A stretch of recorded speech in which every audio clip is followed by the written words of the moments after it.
सर्वशक्तिमान परमेश्वर, आपके सब कामों को ग्रहण करने के लिए मैं तैयार हूं।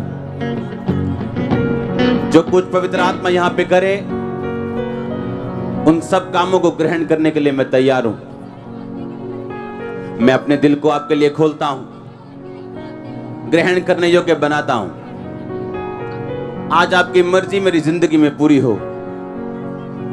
मैं वायदा करता हूं, सब कामों के लिए सारी इज्जत जलाल, सारी महिमा मैं आपके नाम को देता हूं, प्रभु यीशु मसीह के सामर्थी नाम में। स्वागत है जीवित परमेश्वर के जीवित हजूरी में। आमीन। अपने हाथों को उठा, बोलो यीशु मसीह का लहू मुझे आजाद करे पाप की ताकत से, अंधकार की शक्तियों से। उठाओ अपने हाथों को। Thank you Jesus.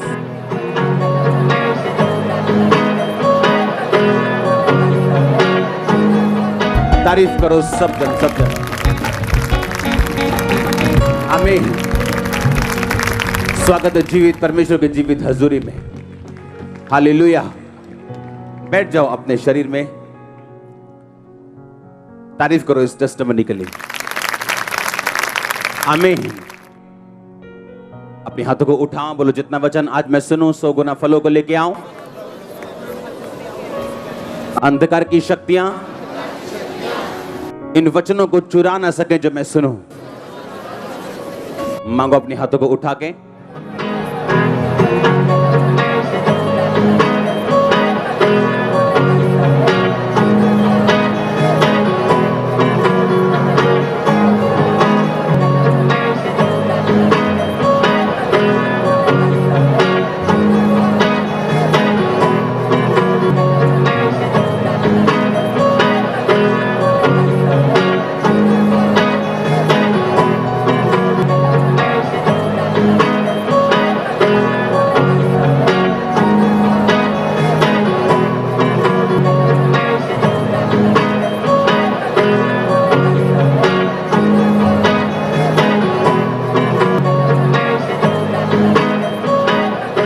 आमीन।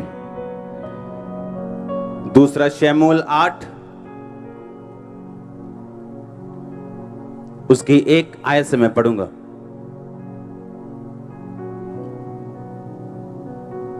पुराने नियम में दूसरा शमूएल उसकी 8 अध्याय उसकी एक आयत। अपने पड़ोसी को बोलो ध्यान से सुन, क्योंकि सुनना विश्वास को पैदा करता है, और अगर विश्वास पूरा हो तो तू कुछ भी कर सकता है। आमीन। उसमें लिखा है, इसके बाद दाऊद ने पलिश्तियों को जीतकर अपने अधीन कर लिया, और दाऊद ने पलिश्तियों की राजधानी की प्रभुता उनके हाथ से छीन ली। फिर उसने मोआबियों को भी जीता और इनको भूमि पर लेटाकर डोरी से मापा। तब 2 डोरी के लोगों को मापकर घात किया और डोरी भर के लोगों को जीवित छोड़ा। तब मोआबी दाऊद के अधीन होकर भेंट ले आने लगे। तीसरी आयत में लिखा, फिर जब सोबा का राजा रहोब का पुत्र हददेजेर महानद के पास अपना राज्य ज्यों का त्यों करने को जा रहा था, तो दाऊद ने उसको जीत लिया। तब दाऊद ने उससे 1700 सवार 20,000 प्यादे छीन लिए। सब रथ वाले घोड़ों के घुटनों के पीछे की नस कटवाई, परंतु 100 रथ के लिए घोड़े बचा रखे। जब दमिश्क के अरामी सोबा के राजा हददेजेर की सहायता करने को आए, तब दाऊद ने अरामियों के 22,000 पुरुष मार दिए। तब दाऊद ने दमिश्क के अराम के सिपाहियों की चौकियां बिठाई। इस प्रकार अरामी दाऊद के अधीन होकर भेंट ले आने लगे। जहां जहां दाऊद जाता था, वहां वहां यहोवा उसको जयवंत करता था। हददेजेर के कर्मचारियों के पास सोने की जो ढालें थी, उन्हें दाऊद ने लेकर यरूशलेम में आया, और बेत और बरोते नामक हददेजेर के नगरों से दाऊद राजा बहुत सा पीतल ले आया। जब हमात के राजा तोई ने सुना कि दाऊद ने हददेजेर की समस्त सेना को जीत लिया है, तब तोई ने योराम नामक अपने पुत्र को दाऊद राजा के पास उसका कुशल क्षेम पूछने और उसे इसलिए बधाई देने को भेजा क्योंकि उसने हददेजेर से लड़कर उसको जीत लिया था। हददेजेर तोई से लड़ा करता था। योराम सोना, चांदी और पीतल के पात्र लिए हुए आया। सब बोलो आमीन। 11 आयत में लिखा, इनको दाऊद राजा ने यहोवा के लिए पवित्र करके रखा और वैसे ही जीती हुई सब जातियों के सोने चांदी से भी किया, अर्थात अरामियों, मुआबियों, अमोनियों, पलिश्तियों, अमालोकियों के सोने चांदी को और रहोब के पुत्र सोबा के राजा हददेजेर की लूट को भी रखा। तब दाऊद लोन वाली तराई में 18,000 अरामियों को मारकर लौट आया और उसका नाम बड़ा हो गया। सब बोलो आमीन। 15 आयत में लिखा, दाऊद तो समस्त इज़राइल पर राज्य करता था और दाऊद अपनी समस्त प्रजा के साथ न्याय और धर्म के काम करता था। सब बोलो आमीन। अपनी बाइबल को उठाओ, बोलो जितना वचन मैंने पढ़ा मैं इसको समझूं और 100 गुना फलों को लेके आ सकूं। मांगो अपने हाथों को उठा।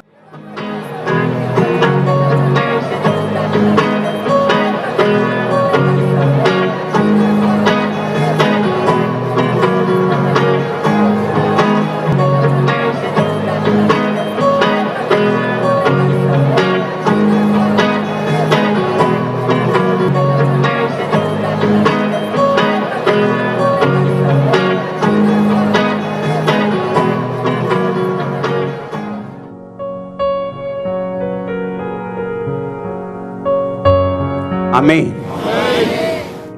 मैंने आपको एक लंबी स्टोरी पढ़ के सुनाई।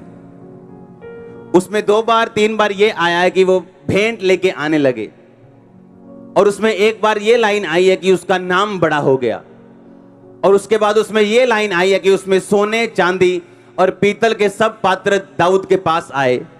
उसमें यह भी आया कि सब लोग उसके अधीन होकर भेंट ले आने लगे और उसको कर देने लगे, टैक्स देने लगे और सब कुछ अपना छोड़ के दाऊद के अधीन हो गए। सुना कि नहीं सुना? आज हमारा युद्ध जो है वो किसी देश के साथ तो नहीं है, ना ही किसी संस्था के साथ है, ना ही हिंदू सिखों के साथ है, ना ही कैथोलिक के साथ है, ना पेंटिकोस्टल के साथ है। पुराने टाइम में जब युद्ध होते थे तो लोगों के साथ होते थे, देशों के साथ होते थे, क्योंकि ये परमेश्वर की बुलाहट थी उनकी जिंदगी में। आमीन। और बाइबल कहती जब उन्होंने परमेश्वर की बुलाहट को पूरा किया अपनी लाइफ में, तो परमेश्वर ने उनका नाम बड़ा किया और उनको सब प्रकार की भेंटें दी और उनकी सब प्रकार की जरूरतों को पूरा किया और उन्हें सब प्रकार की आशीष उनकी जिंदगी में दी। हालेलुया। अब आपको ये बात ध्यान से समझनी है कि मेरी बुलाहट क्या है। दाऊद ने अपनी बुलाहट को पूरा किया। आज आपकी बुलाहट देशों को मारना तो नहीं है, लोगों को मारना तो नहीं है, लहू, क्योंकि बाइबल कहती है हमारा जो युद्ध है वो मांस और लहू से नहीं बल्कि अंधकार की शक्तियों के साथ है, प्रिंसिपैलिटीज एंड पावर्स के साथ है, जिनका हेड ऑफिस आसमान में। तो आपको यह समझने की जरूरत है कि जब जब आप लड़ेंगे, जब जब आप जीतेंगे, तब तब आपके पीछे कुछ आशीषें होंगी जो पहले आपने कभी नहीं देखी होंगी।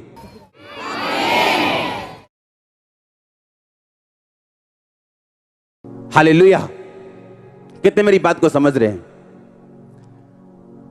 आपको यह बात ध्यान से समझनी, आप युद्ध में हो। हालेलुया। आप किस में हो? आप एक लड़ाई में हो और उस लड़ाई को अगर आप लड़े और जीते, आपके पीछे ब्लेसिंग्स आपका वेट कर रही हैं। वो ब्लेसिंग आपकी फैमिली की साल्वेशन है, वो ब्लेसिंग आपके पति का शराब छोड़ना है, वो ब्लेसिंग आपके फैमिली का बपतिस्मा है, वो ब्लेसिंग आपकी फाइनेंशियली है, वो ब्लेसिंग आपकी हीलिंग है, वो आपकी जीत है, आपकी विक्ट्री है।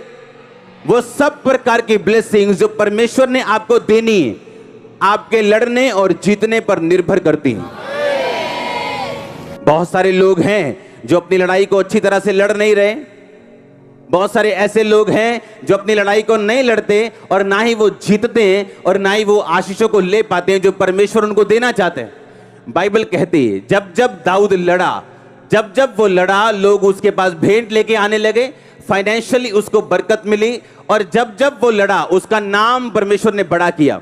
बाइबल कहती जब तू मुझे पुकारेगा मैं तेरे नाम को बड़ा करूंगा, मैं तेरी महिमा को बढ़ाऊंगा। परमेश्वर ने कहा अपनी नहीं, मैं तेरी महिमा को बढ़ाऊंगा, क्योंकि तूने मेरे नाम को जान लिया। मैं तुझे छुड़ाऊंगा, तुझे बचाकर तेरी महिमा को बढ़ाऊंगा। अगर तू मेरे छाए हुए स्थान के ऊपर बैठा रहे, जो स्थान मैंने तुम्हें दिया, एक विश्वासी होने का, एक पास्टर होने का, एक बिलीवर होने का, उस स्थान पे अगर तू खड़ा रहे और अड़ा रहे और लड़ता रहे, तो मैं ये सब आशीषें तुझे दूंगा। आप लड़ाई में हो, समझ आ रही है कि नहीं? मैंने कहा समझ आ रही है कि नहीं? अपने पड़ोसी को बोलो तुम फाइट में हो। ऊंची आवाज में बोलो, फिर से बोलो ऊंची आवाज में बोलो, तुम लड़ाई में हो। आमीन। आप समझ रहे मेरी बात को? दाऊद जब जब लड़ा उसे आशीष मिली। अब प्रॉब्लम ये है, आपका युद्ध जो है वो शैतान के साथ है, अंधकार की शक्तियों के साथ है, हां या ना? अब उस युद्ध में जीतने के लिए आपको पहली चीज जो चाहिए वो है पाप के ऊपर फतेह पाना। क्योंकि आपका युद्ध अब शारीरिक नहीं जो आप शरीर के ताकत से जीतने वाले हो। आपका युद्ध अब एक आत्मिक युद्ध है जो आप आत्मिक ताकत से जीतने वाले हो। और जब तक पाप की ताकत आप पे भारी रहेगी, आप उस युद्ध को नहीं जीत पाओगे। बाइबल कहती जो मैं करना चाहता हूं वो नहीं कर पा रहा हूं, जो नहीं करना चाहता हूं वो कर रहा हूं। बोलो ये पाप की ताकत है। हां, समझ आ रही है कि नहीं? मैंने कहा समझ आ रही है कि नहीं? ये कौन सी ताकत है? ये पाप की ताकत है। उसने कहा जो मैं करना चाहता हूं वो मैं नहीं कर पा रहा हूं, जो मैं नहीं करना चाहता वही कर रहा हूं। इसका मतलब शैतान जानता है कि अगर उसने आपको युद्ध लड़ने दिया और जीतने दिया, उसकी ग्रिप आपसे छूटेगी। उसके सिम्टम्स, उसके दी हुई सारे बोरिया बिस्तरे जो आपको दिए हैं, जब आते हैं ना, जब रिश्तेदार आते हैं तो सामान लेके आते हैं, साथ कपड़े लेके आते कि नहीं आते? जब शैतान आता है वो बीमारियां लेके आता है, कलेश लेके आता है, असंतुष्टि लेके आता है। और जब ये जाता है अपने बोरिया बिस्तरा बांध के साथ लेके जाता है। लेकिन ये जाता कैसे, ये सोचने वाली बात है। बाइबल कहती है जब जब दाऊद लड़ा या कोई भी परमेश्वर का दास लड़ा पुराने नियम में, तो उसको आशीष मिली। अब नए नियम में परमेश्वर कहता अब तुम्हारी लड़ाई जो है वो शरीर के साथ नहीं, किसी मिशन के साथ नहीं, किसी संगठन के साथ नहीं है जो तुम्हारा विरोध करता है। तुम्हारी लड़ाई अब शैतान के साथ है। और जब जब आप शैतान से लड़ेंगे तब तब आप जीतेंगे और तब तक ब्लेसिंग्स आपको फॉलो करेंगे। आपकी लाइफ की कुछ आशीषें ऐसी हैं, अगर आप पाप छोड़ दें, सर्टन टाइप की आशीष आपकी लाइफ में बिना प्रेयर के आ जाएगी जब आप अपने शरीर पर फतह पालेंगे। परमेश्वर ने कहा, जब चेलों ने पूछा हम ये दुष्ट आत्मा क्यों नहीं निकाल सके, हम ये हीलिंग क्यों नहीं कर सके, उसने कहा ये हीलिंग वही कर सकते हैं जो प्रार्थना और उपवास में रहते हैं। क्योंकि जब आप प्रेयर में और उपवास में रहेंगे, आप अपने शरीर पर काबू कर लेंगे। मैंने लोगों को देखा जो वो नहीं करना चाहते वो करते हैं, जो वो करना चाहते वो कर नहीं पाते। दिल करता है सेवा करने का, कर नहीं पाते, क्योंकि उनके ऊपर सिन की पावर है, पाप की पावर ने उन पे कब्जा की है। और पाप की पावर को तोड़ने के लिए आपको फास्टिंग करनी पड़ती है, आपको प्रेयर करनी पड़ती है, आपको और फास्टिंग और प्रेयर और फास्टिंग और प्रेयर, जब तक आप उस पाप पर कब्जा नहीं कर लेते और उसे हरा नहीं देते। और उसके बाद जीत श्योर है जो परमेश्वर ने आपके लिए रखी हुई है। अगर आमीन ऊंचा, ये आशीष आपकी। हालेलुया, जोर से बोलो हालेलुया, जोर से ऊंची आवाज बोलो हालेलुया। आज सिन पावर आपकी लाइफ से टूटने वाली है। और यीशु मसीह के नाम में आप रिलीज होने वाले हो। और यीशु मसीह के नाम में प्रार्थना में आप रिलीज होने वाले हो। फास्टिंग में आप रिलीज होने वाले हो। आमीन। ऊंचा आशीष ऊंची। मैंने कहा आमीन। ऊंचा आशीष ऊंची। हालेलुया। जोर से बोलो हालेलुया। आपको ध्यान से आज का वचन समझना है। अगर आप लड़ेंगे नहीं, आप जीतेंगे नहीं। और अगर आप लड़ना चाहते हो, आपको आपके पाप से और शरीर के कामों से आजाद होना पड़ेगा। आमीन। जब जब आप अपनी बुलाहट के अनुसार लड़ेंगे, वो व्यभिचार हो सकता है जिससे आपकी लड़ाई हो, गंदा देखना हो सकता है जो आपकी कमजोरी हो, टीवी हो सकता है, झूठ बोलना हो सकता है, पैसा हो सकता है, चोरी हो सकता है, गंदगी हो सकता है, गंदे दोस्त हो सकते हैं। ये आपकी रुकावट है लड़ने में। ये आपको इनइफेक्टिव, ये आपको ऐसा हथियार बनाती जो थोथ है, जिसकी धार कमजोर है। और जब धार कमजोर होगी, पेड़ कटने में टाइम लगेगा, जोर ज्यादा लगेगा। जो काम दूसरा बंदा आराम से कर रहा है वो आपको हैवी लगेगा। आप कुछ पापों के ऊपर फतह पा लेंगे। परमेश्वर कुछ ब्लेसिंग्स, चर्च ग्रोथ, ऐसी चीजें जो लोग मांगते मिलती नहीं, आपकी लाइफ में रिलीज करता है उनको। वो फाइनेंशियल ब्लेसिंग हो, वो कोई भी ब्लेसिंग क्यों ना हो, जब जब आप परमेश्वर की ओर बढ़ेंगे और अपने पाप के ऊपर फतह पाएंगे, वो आपकी लाइफ में आने वाली हैं।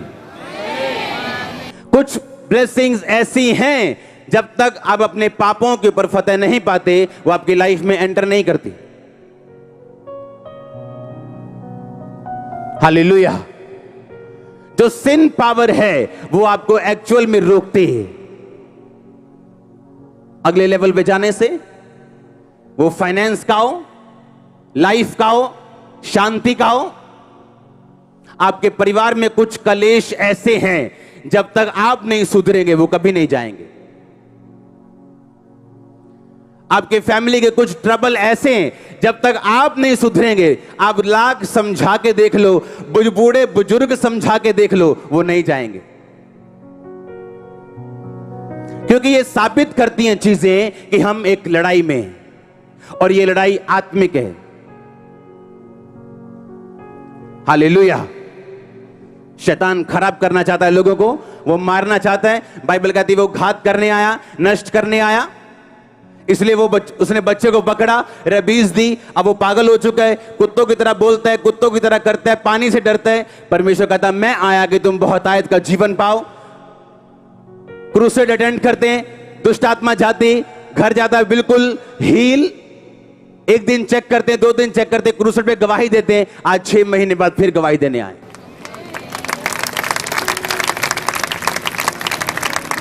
तुम आत्माओं पे जिस दिन कब्जा कर लोगे, तुम अपनी लाइफ पे कब्जा कर लोगे। जिस दिन व्यभिचार की आत्मा पे कब्जा कर लोगे, उस दिन किसी आशीष पे भी कब्जा कर लोगे। जिस दिन चोरी की आत्मा पे कब्जा कर लोगे, उस दिन आशीष के ऊपर भी कब्जा कर लोगे। इसीलिए शैतान भरमाता है इन लल्लू लोगों को। हां, जब मुझे मालूम पड़ता है ये फलाना व्यभिचार में, ये वाला वर्कर व्यभिचार में, मुझे हंसी आती। मैंने कहा क्या कर रहे हो तुम अपना नुकसान कर रहे हो। तुम्हें मालूम नहीं, अभी तुम्हें बाद में मालूम होगा। बाइबल कहती ऐसा नहीं हो सकता कि तुम अपने छाती पे अंगारे रख लो और तुम जलो ना। इसका परिणाम नाक दोना सा कड़वा होगा। और बाइबल कहती व्यभिचारी बंदे की बेइज्जती जब तक वो धरती पे जिएगा कभी मिटेगी नहीं।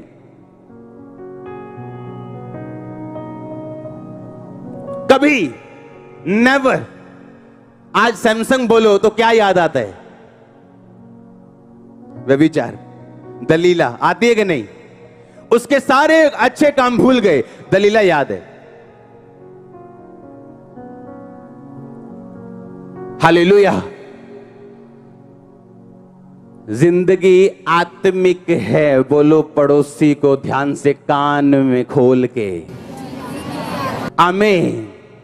दाऊद अच्छा भला था, बाइबल कहती है उसको शत्रुओं से विश्राम मिला, अपनी से इतना विश्राम मिला कि अब उसे लड़ने जाने की भी जरूरत नहीं थी।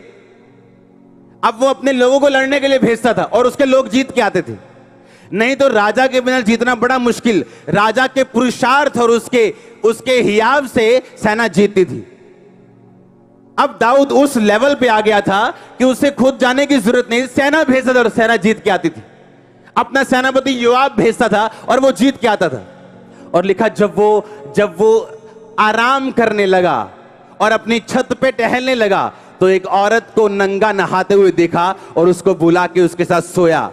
अब वो औरत प्रेग्नेंट हो गई। अब उसने कहा मैं इसको पाप को ढक दूंगा।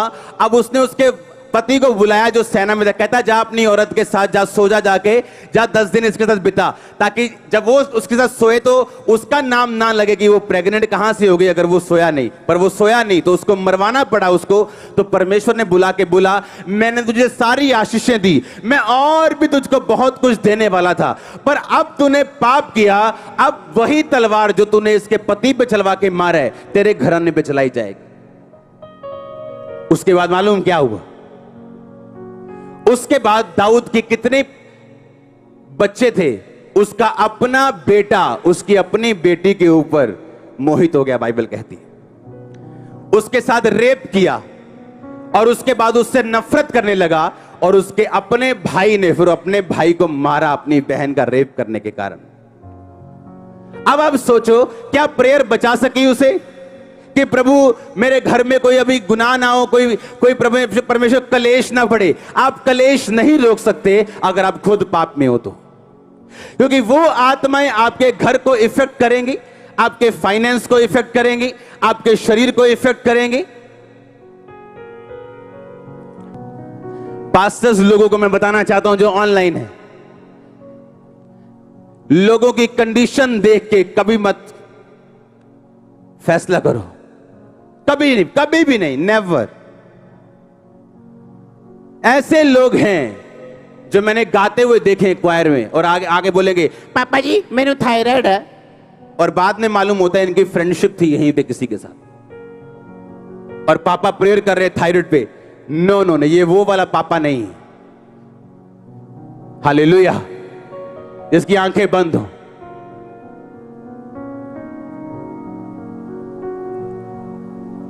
लोगों को लगता है ए बाबा को गुस्सा क्यों होता है इन लोगों के ऊपर? उनकी प्रॉब्लम कैरेक्टर है जो मेरे साथ क्लैश होता है फिर। आमीन। प्रॉब्लम काम नहीं है, कैरेक्टर है। जब एक बुरे कैरेक्टर वाला बंदा आपके आसपास काम करेगा आपकी स्पिरिट बेचैन होगी, आपको मालूम है कुछ रॉन्ग हो रहा है, जो मैं चाहता हूं वो हो नहीं रहा। क्योंकि कमिटेड लोग चाहिए मिनिस्ट्री में, सेवा में, प्रभु के कामों के लिए, निर्दोषता में जिन्होंने हाथ धोए हो, जिनके काम निर्दोष और हृदय शुद्ध हो, लेकिन वही परमेश्वर को देख पाएगा। आमीन। और अब बाइबल कहती है जिस भाई ने अपने भाई को मारा फिर वो अपने बाप के खिलाफ खड़ा हो गया। ओ उधर चर्च के गेट साइड पे खड़ा हो गया कहीं और सबको बोलने लगा यार पापा तो मिलते नहीं किसी ਨੂੰ, मैं तो केस करूंगा सॉल्व। और लिखा अबशालोम ने ऐसा बोल बोल के सबको अपनी ओर कर लिया। दाऊद को वहां से भागना पड़ा। कारण विरोध नहीं था, कारण यह था दाऊद ये बात जानता था, इसलिए उसने परमेश्वर के सामने कंप्लेंट भी नहीं की मेरे साथ ऐसा क्यों हो रहा है, क्योंकि उसको पहले से बताया गया था तेरे इस पाप के कारण तुझे ये भोगना पड़ेगा। तो माफ तो हो चुका है, लेकिन माफी का मतलब यह नहीं है कि तू 100वीं पौड़ी से गिरे, माफी मांगे, माफ कर दिया जाएगा, लेकिन 100वीं पौड़ी पे दोबारा तुम्हें रखा नहीं जाएगा, तुझे फिर 1 2 3 से शुरू करना पड़ेगा। और जब तक उसके पाप का कोर्स, उसकी सजा का पूरा नहीं हुआ, वो वापस यरूशलेम को नहीं आया, नंगे पांव पहाड़ों पे जाता रहा, नंगे पांव उसी तरह जैसे बचपन जवानी में नंगे पांव घूमता था, वैसे ही कर दिया गया शैतान के चक्कर में फंस के। क्योंकि जब आप शैतान की बात सुनेंगे, वो कहीं ना कहीं से आपको फल देने के लिए आएगा। वो आपकी फैमिली में हो, आपके शरीर में हो, आपके बच्चों में हो। अब ये आपने डिसाइड करना है कि मैंने पाप के ऊपर फतेह पानी है कि नहीं पानी। ऐसे मूर्ख लोग भी हैं जो व्यभिचार में यहां बैठे हैं और आशीष मांग रहे हैं परमेश्वर से। आप इमेजिन करो, और आशीष मांग रहे हैं मेरे रास्ते खुल जाएं, मेरा फाइनेंस खुल जाए। आप किसी बाबा के पास नहीं आए हो, आपको किसी बाबा के पास जाना चाहिए। अगर यीशु मसीह के पास आए हो तो आपको सुधरना पड़ेगा, और सुधारेगा मेरा परमेश्वर। जो नहीं छोड़ सकते वो छोड़ोगे तुम। यहां पे लोगों ने चिट्टा छोड़ दिया, काला छोड़ दिया, पीला छोड़ दिया, बोलते मर जाएंगे, हाथ कांपेंगे, पेट खराब हो जाए। कुछ नहीं हुआ, हट्टे कट्टे खड़े हैं आज। हां, ऐसी क्या चीज है जो क्रिश्चियन नहीं कर सकता? ऐसी क्या चीज है जो तुम नहीं कर सकते? लेकिन जो मुझे सामर्थ्य देते हैं उसमें मैं सब कुछ कर सकता हूं। सब कुछ, सब चीजें मेरे लिए पॉसिबल है जो मुझे सामर्थ्य देते हैं। आमीन। इसलिए मैंने कहा आप एक लड़ाई में हो। अब परमेश्वर आप पे थोपता नहीं लड़ाई को, आप करना चाहते हो, आप पाप को जीतोगे। आपको मालूम है ये मेरी फाइट है, ये मसीह मेरी लड़ाई है। मैंने प्रार्थना में बैठना है, मैंने फास्टिंग में बैठना है, मैंने पाप के ऊपर फतेह प्राप्त करनी, मैंने पाप के ऊपर पूरी तरह से कब्जा करना है। ये शरीर पाप के लिए नहीं, परमेश्वर के लिए होगा। कमिट करो अपनी लाइफ को, रीडेडिकेट करो अपनी लाइफ को। सोचो मेरी प्रार्थना कितनी, मेरी फास्टिंग कितनी, और सोचो मैंने क्या करना है परमेश्वर के लिए। कितनी देर परमेश्वर के सामने जाना है, रोज, एवरी डे। हालेलुया। आप देखेंगे फतह पाते हुए अपने आप को। आपके बच्चे आपको गुड न्यूज देंगे। आमीन। ऊंचा मसा आपका। मैंने कहा आपके बच्चे आपको गुड न्यूज देंगे। मैंने कहा आपके बच्चे आपको गुड न्यूज देंगे अगर आप फॉलो करेंगे ये वर्ड। Hallelujah, hallelujah.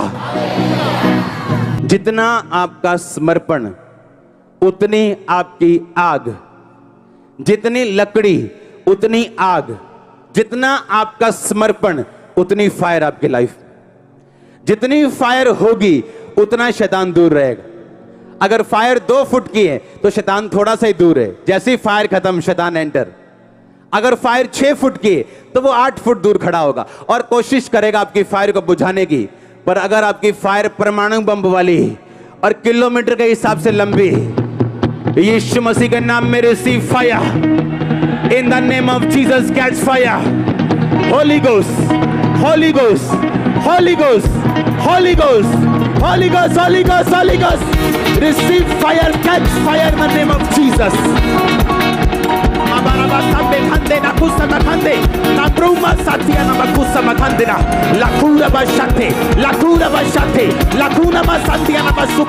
यीशु मसीह के नाम में आमीन। ऊंचा ये आशीष आपकी। हालेलुया। होली स्पिरिट ने कहा एक दूसरे की मदद करना। अगर इस भाई को लगता है कि मैं इस भाई को व्यभिचार से बचा सकता हूं तो ये जरूर बचाए। ये होली स्पिरिट ने कहा बताने के लिए, अब भी जरूर बचाए। पर आज आप जानते हैं दाऊद क्यों मरा? उसने क्या किया मालूम? उसने अपने पाप को ढकने की कोशिश की। कैसे? पहले उसने उसके पति को भेजा कि तू चला जा 10 दिन। वो नहीं गया। उसने क्या किया? मरवाया। और अपने पाप को क्या किया? ढका। और यीशु मसीह के अलावा कोई पाप ढक नहीं सकता। जब ये कैमरामैन दूसरे कैमरामैन का पाप ढकेगा तो ये दोषी है, क्योंकि ये यीशु मसीह की जगह ले रहा है, क्योंकि ये पाप ढक नहीं सकता। अगर ये बहन इसका पाप ढकेगी तो यीशु मसीह की जगह ले रही, ये भी उतनी ही दोषी होगी जितनी ये दोषी है। अगर आप अपनी बहन को पाप से बचा सकते हो और आपने नहीं बचाया, आप उतने ही दोषी हैं जितनी आपकी बहन दोषी है। अगर आपको मालूम है कि व्यभिचार की आत्मा अटैक कर रही, आप उस काम को, उस गली में उस शख्स के सामने जाना छोड़ दो। दो चित्ते दो मने ना रहो, एक मन बनाओ और उसे फॉलो करो। पर आज सब यीशु मसीह बनना चाहते हैं। और कोई नहीं भाजी जाओ तुम, मैं देखदा ताड़ी रक्षा करूंगा पिछों, तुम जाओ कमरे च, कोई नहीं संभाल लांगे। यीशु मसीह ने कहा तुम मैं बनने की कोशिश कर रहे हो। पाप मैं ढकता हूं, तुम नहीं। तुम अंगीकार करते हो, ढकते नहीं हो। पर आज एक भाई दूसरे भाई को बचाने की बजाय बिगाड़ रहा है, और उस कैन की तरह है वो जिसने मार दिया था अपने भाई को। कैन मत बनो। हाबिल, यूसुफ, दाऊद इसीलिए अपने भाइयों के सामने बुरे थे क्योंकि अपने भाइयों के सब पाप अपने पिता को बताते थे। और प्रभु ने उसी भाई को चुना, उसी यूसुफ को चुना और उसी दाऊद को चुना, बाकियों को नहीं। अगर सिन पावर टूटी, रिवॉर्ड्स आपके पास आएंगे।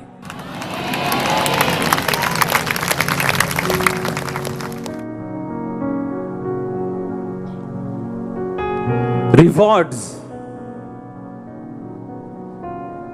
आपको तेज भागना है, अगर उड़ना है, अगर मसीह में, जो आशीष लोग सालों लगाते हैं, अगर वो महीनों थोड़े दिनों में लेनी है,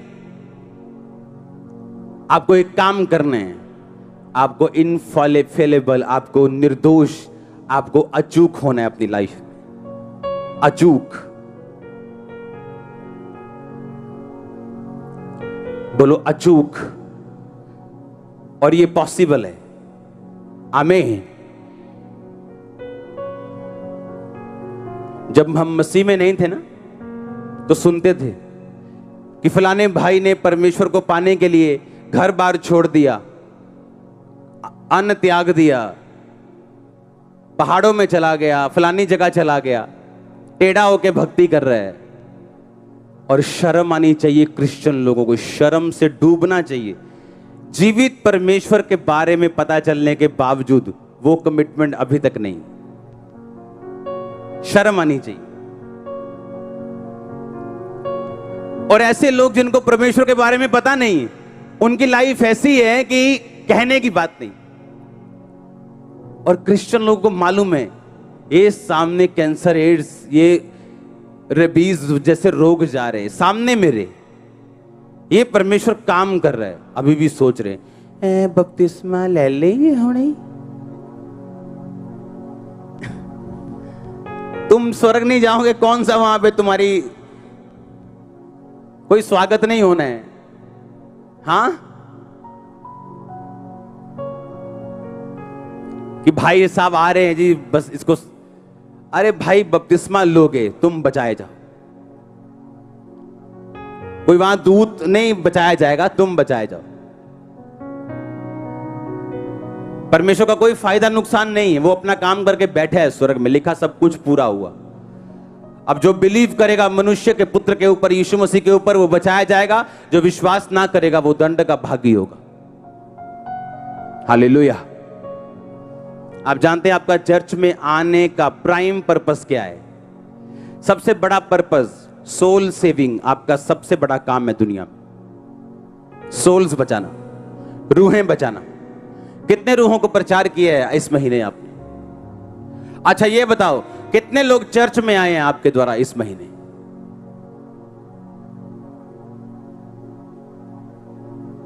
चलो, जो एक भी रूह चर्च में जिनको यीशु मसीह के बारे में बताया आपने, हाथ खड़ा करो। ये देखो 10, 20%, 40% हाथ खड़े। जब आधी चर्च ही भूली हुई है कि हमारा काम क्या है चर्च में आने का, तो सोचो आधा ही काम होगा परमेश्वर का। पुराने नियम में कहा, जब तुम्हें लाश मिले तो उस लाश के पास सबसे जीवित बंदे को ढूंढना और उस जीवित बंदे से पूछना ये लाश कहां से आई। आपके आसपास आत्मिक लाशें हैं, आपका कोई दिल नहीं है उन्हें बचाने का? आप उनके पास सुसमाचार लेके नहीं गए हो? आपने उन्हें यीशु मसीह के बारे में नहीं बताया? रोज चर्च से रोज हजारों लोगों को सुसमाचार देने के लिए बसें जाती हैं, लोग जाते हैं, हजारों पंफलेट्स जाते हैं, पोस्टर्स जाते हैं। कितनी बार आप शामिल हुए हो चर्च उनमें? चलो आज एक छुट्टी करते हैं, इवेंजलिस्ट टीम के साथ चलते हैं। नहीं, हाँ वैसे छुट्टी नहीं की, फिर प्रभु बुखार देता है आपको छुट्टी करने के लिए, फिर आप बुखार में छुट्टी करते हो। अगर आप मसीह के लिए छुट्टी कर लोगे तो बुखार आएगा ही क्यों?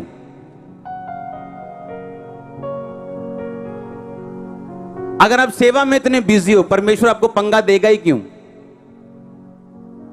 उसको मालूम है इतना बिजी है, इसको और पंगा दूंगा कोई फायदा नहीं, पंगा दूर रखो।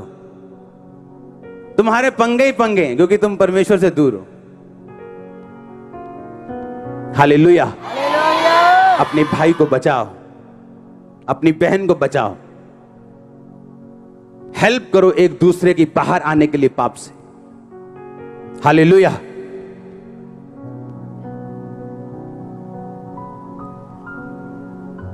क्योंकि जो व्यक्ति व्यभिचार में फंसा वो भी दंड का भागी, जिसने छोटे कपड़ों से बार बार फंसाया वो भी भागी। हालेलुया। समझदार बनना है। आमीन। बोलो अपने पड़ोसी को, समझदार बन, शरीर को जीत, पाप को जीत। कुछ रिवॉर्ड्स पड़े तेरे लिए जो तुझे मिलने वाले 100% यीशु मसीह के नाम में। आमीन। ऊंचा बरकत आपकी। बरकत के नाम पे तो आप आमीन टेंट फाड़ देते हो। आप व्यभिचार जोड़ने को बोलो तो सोचते हो अच्छा अगले महीने छड़ना। हालेलुया। ऐसा नहीं करना है। आमीन। आप उतना लेट हो जितना आप चाहते हो। ऐसे बहुत सारे सेवक है जिनकी लाइफ में ये मसा 60 साल की उम्र में शुरू हुआ। ये नहीं कि जवानी में प्रभु ने दिया नहीं, जवानी में भटकते रहे बस, और बाद में पछतावा करने से कोई फायदा नहीं।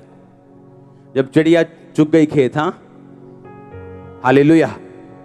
तैयार हो डेडिकेट लाइफ जीने के लिए, लड़ने के लिए, और लड़ने के बाद प्रमोशन 100% है। ऐसा नहीं होगा आप किसी वचन के लिए लड़ें, आप प्रभु के लिए खड़े रहें और आपकी लाइफ चेंज ना हो। ऐसा नहीं होगा, 100% नहीं होगा। कुछ बदलने वाला है बड़ा आपकी लाइफ में। अगर आमीन ऊंचाई आशीष आपकी। मैंने कहा कुछ बदलने वाला यीशु मसीह के नाम में। मैं आत्मा में माहौल को चेंज होता हुआ देख रहा हूं। यीशु मसीह के नाम में मांगता आमीन ऊंचाई आशीष आपकी।